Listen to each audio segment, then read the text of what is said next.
ओम शांति। सुनते हैं 26 अक्टूबर 91 के अव्यक्त बाप दादा के मधुर महावाक्य। आज की अव्यक्त मुरली का टाइटल है तपस्या का प्रत्यक्ष फल खुशी। आज की मुरली में बाबा ने सबसे बड़े से बड़ा भाग्य क्या है जिसमें सभी भाग्य आ जाएं। फिर बाबा ने भक्ति में जन्म जन्म बाप दादा के आगे क्या बोला। नेक्स्ट, तपस्या का अर्थ क्या है और तपस्या का प्रत्यक्ष फल क्या है। लास्ट, माथा भारी हो तो क्या स्मृति रखें। हाँ, तो बाबा की आज मुरली खुशी। तपस्या को बड़ा भारी वो ना समझो, खुशी में नाचना और गाना और कुछ भी नहीं। तपस्या कितना इजी कर दिया बाबा ने, कहा मनोरंजन समझो तपस्या का।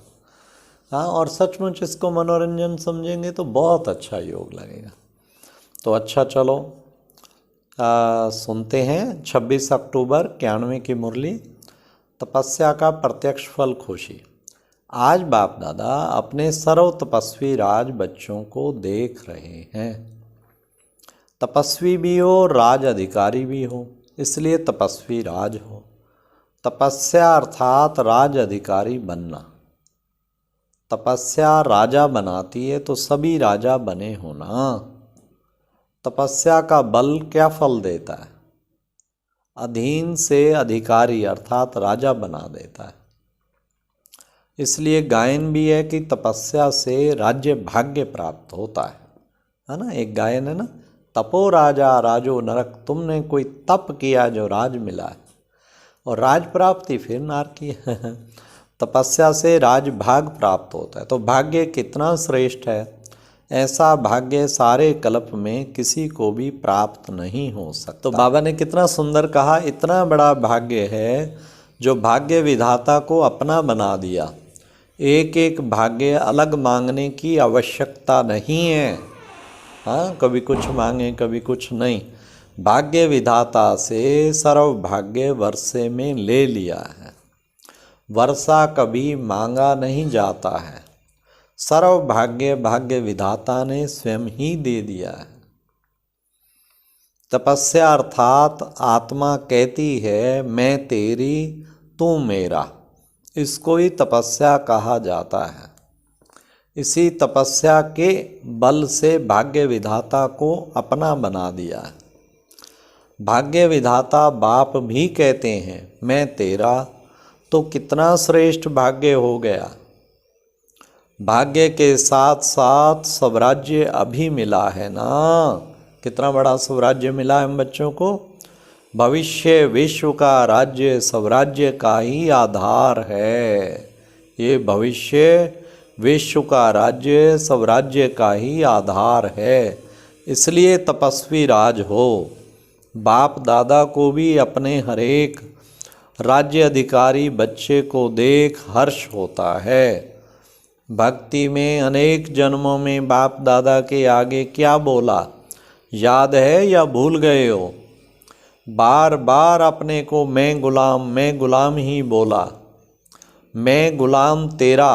बाप कहते हैं मेरे बच्चे और गुलाम, सर्वशक्तिवान के बच्चे और गुलाम शोभता है क्या? इसलिए बाप ने मैं गुलाम तेरे की बजाय क्या अनुभव कराया है? मैं तेरा, मैं तेरा। तो गुलाम से राजा बन गए। अभी भी कभी गुलाम तो नहीं बनते हो। गुलामपन के पुराने संस्कार कभी मर्ज तो नहीं होते हैं। माया के गुलाम होते हो। राजा कभी गुलाम नहीं बन सकता। गुलामपन छूट गया वह कभी कभी अच्छा लगता है। तो तपस्या का बल बहुत श्रेष्ठ है। और तपस्या क्या करते हो? तपस्या में मेहनत करते हो। बाप दादा ने सुनाया था कि तपस्या क्या है? मौज मनाना। तपस्या अर्थात बहुत सहज नाचना और गाना। बस नाचना गाना सहज होता है, वह मुश्किल होता है। मनोरंजन होता है, वह मेहनत होती है। तो तपस्या में क्या करते हो? तपस्या का प्रत्यक्ष फल है खुशी, प्रैक्टिकल उसका रिजल्ट खुशी। तो खुशी में क्या होता है? नाचना। तपस्या अर्थात खुशी में नाचना, और बाप के और अपने आदि अनादि स्वरूप के गुण गाना। तो ये गीत कितना बड़ा और कितना सहज है, इसमें गला ठीक है या नहीं ठीक है इसकी भी जरूरत नहीं है, निरंतर यह गीत गा सकते हो, निरंतर खुशी में नाचते रहो। तो तपस्या का क्या अर्थ हुआ? नाचना और गाना कितना सहज है। माथा भारी उसका होता है जो छोटी छोटी सी गलती करते हैं, छोटी सी गलती करते हैं। क्या? ब्राह्मण जीवन में कभी किसका माथा भारी हो नहीं सकता। हॉस्पिटल बनाने वालों का माथा भारी हुआ? बाबा के सामने ट्रस्टी बैठे, ट्रस्टी सामने बैठे हैं ना। माथा भारी है जब करण करावनहार बाप है, तो आपको क्या बोझ है? यह तो निमित्त बनाकर भाग्य बनाने का साधन बना रहे हो। आपकी जिम्मेवारी क्या है? बाप की बजाय अपनी जिम्मेवारी समझ लेते हैं तो माथा भारी होता है। बाप सर्वशक्तिवान मेरा साथी है तो क्या भारीपन होगा? छोटी सी गलती कर देते हो, मेरी जिम्मेवारी समझते हो तो माथा भारी होता है। तो ब्राह्मण जीवन ही नाचो गाओ और मौज करो। सेवा चाहे वाचा है चाहे कर्मणा, यह सेवा भी एक खेल है। सेवा कोई और चीज़ नहीं है। कोई दिमाग के खेल होते हैं, कोई हल्के खेल होते हैं, लेकिन है तो खेल ना। दिमाग के खेल में दिमाग भारी होता है क्या? ये सब खेल करते हो ना, तो चाहे कितना भी बड़ा सोचने का काम हो, अटेंशन देने का काम हो, लेकिन मास्टर सर्वशक्तिवान आत्मा के लिए सब खेल है। ऐसे है ना, वह थोड़ा थोड़ा करते करते थक जाते हो मेजॉरिटी अथक बनते हो, लेकिन कभी कभी थोड़ा थोड़ा थक भी जाते हो। यही योग का प्रयोग सर्व खजानों को, चाहे समय, चाहे संकल्प, चाहे ज्ञान का खजाना व स्थूल तन भी, अगर योग के प्रयोग की रीति से प्रयोग करो तो हर खजाना बढ़ता रहेगा। इस तपस्या वर्ष में योग का प्रयोग किया है ना? क्या प्रयोग किया है? इस एक एक खजाने का प्रयोग करो। कैसे प्रयोग करो? कोई भी खजाने को कम खर्चा और प्राप्ति अधिक, मेहनत कम सफलता ज़्यादा, इस विधि से प्रयोग करो। जैसे समय को व संकल्प को उठाओ, ये श्रेष्ठ खजाने हैं ना।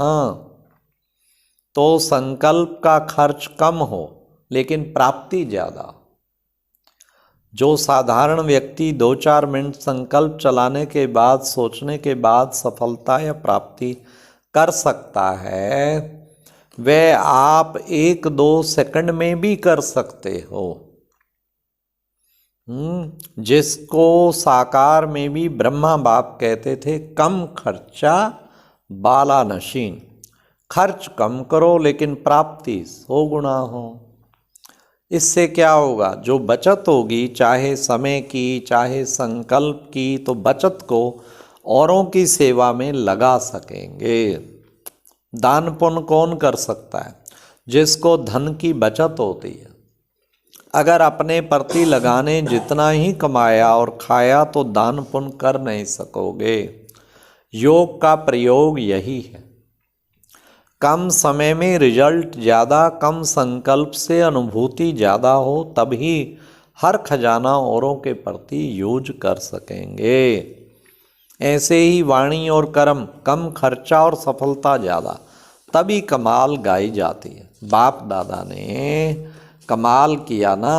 बाप दादा ने कमाल क्या की? कितने थोड़े समय में क्या से क्या बना दिया। तब तो कहते हो कमाल कर दी।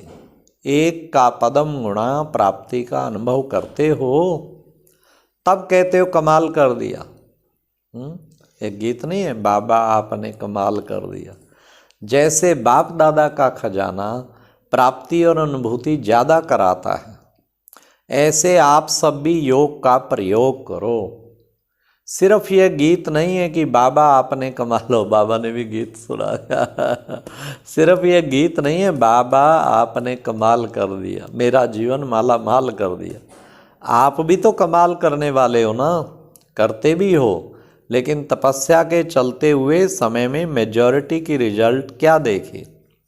तपस्या का उमंग उत्साह अच्छा है, अटेंशन भी है, सफलता भी है, लेकिन स्वयं प्रति सर्व खजाने यूज ज़्यादा करते हैं। अपनी अनुभूतियाँ करना यह भी अच्छी बात है, लेकिन तपस्या वर्ष स्वयं प्रति और विश्व सेवा प्रति ही दिया हुआ है। तपस्या के वाइब्रेशन विश्व में और तीव्र गति से फैलाओ। जो सुनाया कि योग के प्रयोग का और अनुभव की प्रयोगशाला में प्रयोग की गति को बढ़ाओ। वर्तमान समय सर्व आत्माओं को आवश्यकता है आपके शक्तिशाली वाइब्रेशन द्वारा वायुमंडल द्वारा परिवर्तन होने की। इसलिए प्रयोग को और बढ़ाओ। सहयोगी बच्चे भी बहुत हैं, यह सहयोग ही योग में बदल जाएगा। एक है स्नेही सहयोगी, दूसरे हैं सहयोगी योगी, और तीसरे हैं निरंतर योगी प्रयोगी। अभी अपने से पूछो कि मैं कौन हूँ। लेकिन बाप दादा को तीनों ही प्रकार के बच्चे प्रिय हैं। कई बच्चों के वाइब्रेशन बाप दादा के पास पहुँचे हैं। भिन्न भिन्न प्रकार के वाइब्रेशन हैं। जानते हो कौन सी बात बाप के पास पहुँची है? इशारे से समझने वाले हो ना। इस तपस्या वर्ष में जो कुछ हो रहा है, इसका कारण क्या? बड़े बड़े प्रोजेक्ट कर रहे हो, इसका कारण क्या? कोई समझते हैं कि ये तपस्या का फल है, कोई समझते हैं तपस्या वर्ष में ये क्यों। दोनों वाइब्रेशन आते हैं, लेकिन यह समय की तीव्र गति और तपस्या के वाइब्रेशन से आवश्यकता का पूर्ण होना, ये तपस्या के बल का फल है। फल तो खाना ही पड़ेगा। अच्छा, चारों ओर के तपस्वी राज, श्रेष्ठ आत्माएं, सदा योग के प्रयोग द्वारा कम खर्च सफलता श्रेष्ठ अनुभव करने वाले, सदा मैं तेरा और तू मेरा इस तपस्या में मग्न रहने वाले, सदा हर समय तपस्या के द्वारा खुशी में नाचने और बाप और अपने गुण गाने वाले, ऐसे देश विदेश के सर्वस्मृति स्वरूप बच्चों को बाप दादा का याद प्यार और नमस्ते। अच्छा, ओम शांति। तो बाबा ने कितना अच्छा तपस्या का अर्थ बताया जो हमें धारण करना है। ओम शांति, ओम शांति। ये एक प्रेरणादायक वीडियो है, जरूर देखें, कोई भी मिस ना करे।